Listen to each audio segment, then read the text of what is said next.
First things first, writing oversight roundup. Number 1. Why is Okabe traumatized at the sight of Moeka in this timeline? By the time we reached the back end of the original series, Okabe was already coming around to being sympathetic towards her after realizing how pathetic and damaged she was and watching her get killed in cold blood by the person she looked to as a mother. When he makes it to the Steins Gate timeline, he goes so far as to get her a job working for Mr. Brown's TV repair shop and even considers her a lab member complete with badge. Am I to believe that his character changes so much after the last time fix that he would feel completely different about her, or was this just an oversight? Number 2. Why isn't anybody seemingly concerned at all about trying to prevent the World War III that they know is coming? I get that Ocarina is terrified of fucking with time travel or seemingly doing anything, but shouldn't the fact that Suzuha has come to change the past in the first place already ensure that the course of history will probably be changed? Is Daru really so loyal to Ocarina that he's just going to sit around and do nothing even though he knows that shit is going to get completely fucked in the very near future? Apparently so, considering that he seems to need Ocarina's permission just to finish the goddamn time loop machine later on. What Ocarina has done to earn this unwavering devotion, I do not know. I guess Suzuha just isn't smart enough to come up with anything herself either, because her solution is to continue begging Okabe to come up with something while uselessly floundering around trying to make Daru fuck her mom. Number 3. Wouldn't Suzuha telling Daru so much shit about the future make it likely that things won't turn out the way she thinks they will? Or is Daru's mind such a steel trap that he's going to fulfill her prophecies just to guarantee that the cycle continues as it should? Like, knowing that his little girl grows up to be a child soldier and that his wife gets gunned down in the streets doesn't cause him to change the course of things? It seems like Suzuha's extended involvement in the past would almost certainly have major ramifications on the future and was a stupid idea. Number 4. When Okabe is randomly reading Steinard back to the Alpha timeline for an episode, why does he come to in the lab? Kurisu tells him right away that it's been an eternity since he came there last, and we are never given any explanation for what would have brought him back there just in time for his alternate timeline self to warp into his brain at that moment. I would say that I guess we're not supposed to think about it, but we wouldn't even have had to if Kurisu hadn't told us right then that he doesn't go to the lab anymore, so they really shot themselves in the foot with this one. Number 5. Maybe I'm just confused about how parallel timelines actually work, because frankly they're confusing in the first place, but when Mayushi makes the phone call to her past self, thus initiating the Steins Gate timeline to transpire, shouldn't she and Suzuha and the time machine just immediately cease to exist since they are now a paradox in this timeline? I legitimately don't know the answer to this question because the original show went out of its way to never put us in a position to have to think about something like this. Number 6. This isn't necessarily a plot hole so much as just bad character writing, but why isn't Mayuri freaking the fuck out after she watches Suzuha gun down like 30 fucking guys? It's like the show thought that since we as viewers already consider Steins Gate to be a violent series where crazy stuff happens, then the characters will just take it for granted too, even though Mayuri would have never experienced anything like this in this current timeline and should be shitting bricks right now. Alright, with that out of the way, let's get into some real deep horse shit. One of the most important lines for understanding the priorities of the original Steins Gate is when Suzuha is trying to convince Okabe to come back to the past with her and prevent World War III by stopping the death of Makise Kurisu. Ocarina states that, "I don't care about 5.7 billion people in the future, but if it's to save Kurisu, I'll do it." Divorced from the context of the series, this could be taken as an amazingly callous and self-serving line of dialogue, but the reason it functions inside the story of Steins Gate is that the supposed dystopic future was never meant to be taken all that seriously as a consequence for failure. The important decisions that had to be made were all over which waifu was going to have to be sacrificed to save the other one, and whether or not there was a world in which neither had to die. World War III was just a plot device to get a time traveler from the future to come back and bless Ocarina with the technology to solve this mystery and to add a grave and edgy tinge to the series. It was a wise decision on the part of the original to never actually show us any of what this future is supposed to look like, because it's irrelevant to the story that's actually being told and is always going to be more interesting as a mystery than anything the writers could have come up with as the truth. Like,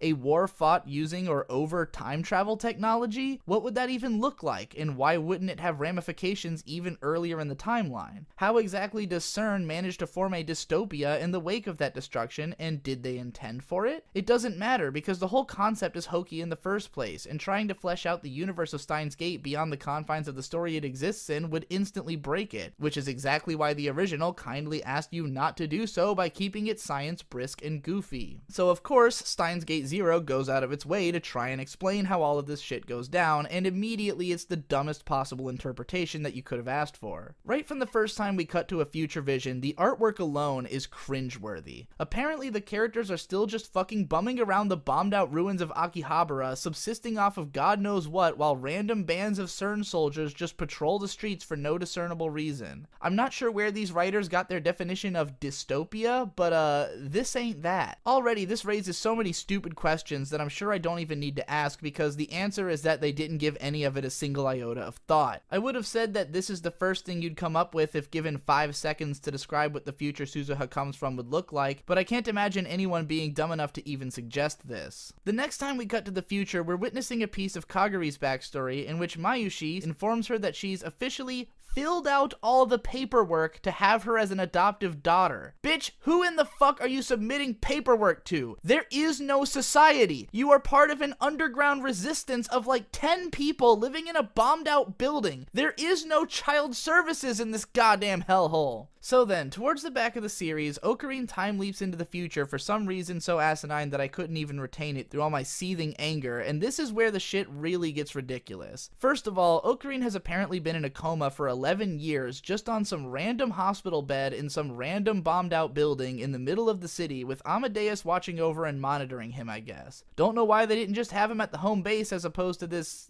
I don't know, is it a hospital? Did it seem more logical to the writers that the hospital bed be left in a bombed out hospital where there's no one to protect him if it gets raided than it would have made to keep him in a bed at the base? How is Amadeus feeding him? How is she changing his bedpans? Okabe fights his way to the streets where he's discovered by Suzuha and then transported to the base where some stupid ass exposition happens and Daru's lost like half his weight, thus completely altering his voice.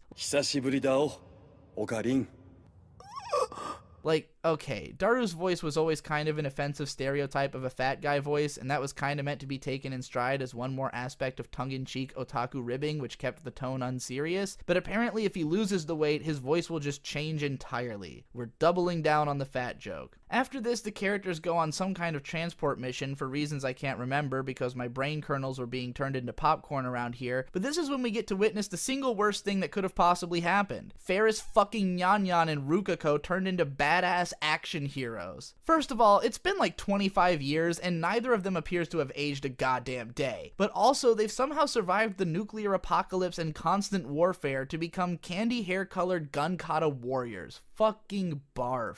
If that wasn't enough, Rukako is also jumping around cutting people down with a fucking samurai sword, and I really have to wonder if I was expected to consider this badass or cathartic in some kind of way. Like, this is totally how I wanted Rukako to finally contribute to the narrative, was to be turned into a samurai soldier in the most tortured conception of Steins Gate's future world imaginable. Like, did anyone think when they talked about this future in the original that all of these characters were going to be alive there? Remember how in the grim future of the Alpha timeline, not even Okabe or Daru had survived long enough for Suzuha to know who they were? Remember that shit? Then for some ungodly reason, like 5 minutes after we're introduced to these characters, Rukako takes 5 to the gut and gets a long emotional death scene. Like we don't already know that this future is going to be undone immediately after this, so who in the ever-loving fuck cares? So finally we get to the part where they've got the enhanced time leap machine, which can go back 2 whole weeks, and this is where we learn about the crazy-ass feat Okabe has to pull off of making 3,000 consecutive time jumps in order to arrive back at his original time. Keep in mind that when Kurisu finished the original time leap machine back in the first show, she explicitly says that the 48-hour limitation is in place because any further and the brain state will be too different, i.e. the machine can't fit your current memories into a brain from too long ago because our brains are constantly evolving. It's not implied that the machine is technically incapable of sending shit back further, it leeches off the phone microwave which can send shit back 20 years. Future Daru refining the technology to extend to 2 weeks implies the memory transfer cleanliness cleanliness is improved, not the distance of the leap. In other words, Okabe may as well have gone back 25 years all at once if we were just going to disregard the risk to his mental health like that anyways. Pretty sure whoever wrote this had the whole sequence planned out and then either remembered how the time leaps actually work later or is informed by someone else and someone convinced everyone to just go with it. But anyways, on paper, 3,000 consecutive time loops sounds cool as shit, but in practice, it just turns out to be obnoxious and unimpressive. Every single time, Okabe has to wake up in bed, tell Amadeus what's going on, then get the others to come and take him to the time leap machine, explain his plan, and leap again. It's hard to say exactly how long the transportation takes, but since he gets the dialogue down to a pretty efficient clip from what little we see of it, if we assume it's 30 minutes or so per leap, this would amount to something like 2 months of total travel time, which is enough to be a huge pain in the ass, but more of a boring grind than a badass psychological fuckstorm. By the way, did they think I wouldn't notice that the first time Okabe woke up in the hospital bed, Amadeus conveniently didn't come to life or say a goddamn word, allowing for the dramatic slow reveal of the setting, whereas every other time she seems to spring into action the very second he opens his eyes? Do they think I'm retarded? Because I know I am, and I still didn't fall for this shit. So we're informed that while Okabe can just repeat this process to traverse the 11 years he was in a coma, things will get trickier when he makes it to the day that he actually got captured and reduced to this state because no one really knows what was going on with him at that time. In the 11 years that we watch him travel through, seemingly nothing whatsoever changes about the state of things at the lab, except that eventually we make it to a point where Yuki is still alive. Everyone looks the same, except that Suzuha becomes a little girl, nothing is different about their tech setup or base layout, it's just the same shit for 11 years straight. Apparently without Okabe, everyone is just completely fucking incompetent and inert. Finally, we make it back to that fateful day, and the reasons for Okabe's capture are uninteresting and he averts it easily, then makes a mad sprint to the time leap machine before the show just kinda skips over all the remaining years. You know, the ones where we have no idea what could have been going on or how complicated a position he might have been in to try to get back to the machine, and then we're back in the present and ready to wrap up the stupid plot. And that's it. That's the worst thing that happens in Steins Gate Zero. And now I've got cancer and I'm going to die. So let's jump into the live action segment and get this over with. I am the mad scientist Artso Fartso, and I'm gonna tell you the real reason why Steins Gate Zero sucks. Truly the appeal of Steins Gate, you see, is not simply that it's a fun thriller time travel story, but that it is a part of the otaku hero's journey. That thing I talked about there! You see, it's no accident that Steins Gate takes place in Akihabara, and that the first dramatic moment of realization about what's going on in the series comes when all of moe and otaku culture is removed from the city. It is no mistake that the main characters are interested in engineering and science, that they are also huge anime otaku who constantly spout 2-channel memes. What makes the otaku hero special is that he envisions the perfect version of the world. He will never give up until he makes it to a society in which no one has to die and everyone gets to live the way that they want to. He's somebody who works from a position of not knowing how to communicate, and his job is to communicate well enough with enough different people to resolve the disparate tensions between different people and their place in society in order to reach the perfect world. It's the same thing that was happening in that fucking show. No one has to die. Otaku heroes' journey stories usually focus on the 2 different sides of the otaku brain. On the right-hand side, you've got the creative mind that recognizes patterns in the world around it and is constantly making connections, but isn't able to explain them in coherent enough terms or with correct enough terminology in order for people to understand them. Then there's the left brain, the one that interprets all the data and tries to find the correct terminology. Sometimes these 2 halves of the brain are working in perfect synergy, like in No Game No Life, but other times they're in constant combat with one another. You see, the left brain understands that the right brain is onto something because it knows it's picking up on these connections, but it doesn't have as full of a picture because it's not willing to make the leap into assuming that these things are correct without evidence. That's where Makise Kurisu plays into the story. Whereas the creative right brain knows the truth, however, can't put it into the words that will convince people, and that's Okabe.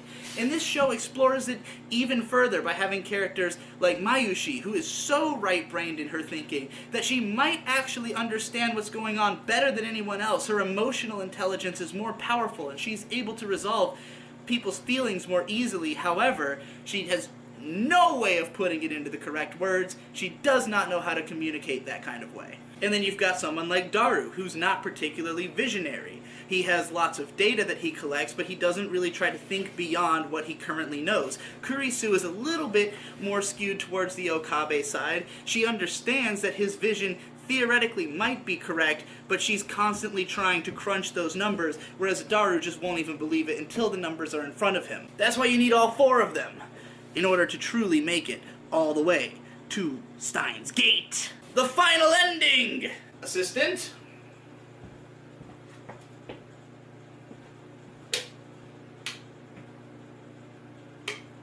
Continuing. That's why the most important message of the series is that you don't give up till you've saved everyone. It's why Mayushi slaps Okabe in the second to last episode, because she knows that the type of hero he is has no meaning if he gives up. It's not in the nature of the otaku hero to stop before the end. And I can show you a million shows that use this stuff. You can go watch Log Horizon, you can watch Otaku no Video, which, you know, is about two characters who fill these roles. You can watch anything that's in this certain circle of media. It's like the core tenet of what anime fans have been trying to communicate about their medium to each other through it. It's what we're all trying to inspire one another to think like, is to reconcile the part of our brain that has this vision with the part that can explain it to the rest of the world and make it possible to enter that future. This looks cool.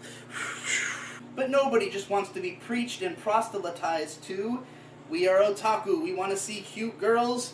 We want to satisfy ourselves as people. We want to see a show that shows people like us accomplishing things that we wish we could accomplish. Not just saving the world, but saving the girl and getting the girl. Getting with all the girls, especially the girls who, at some point in the timeline, might have considered themselves boys. It's all good to us, hey! This isn't to say, though, that CERN is completely unimportant or unsymbolic, because the otaku hero, in order to truly be himself in this final world he's working towards, must be sort of a libertarian-minded, and I don't mean that like the political party, I mean it like someone who believes that everyone should be able to be themselves and do as they please, but to do so in harmony with one another, an idealist of this sort of system, whereas CERN represents perfect authority. They literally create a dystopia, an ultimate authoritarian system. Now, Steins Gate goes out of its way to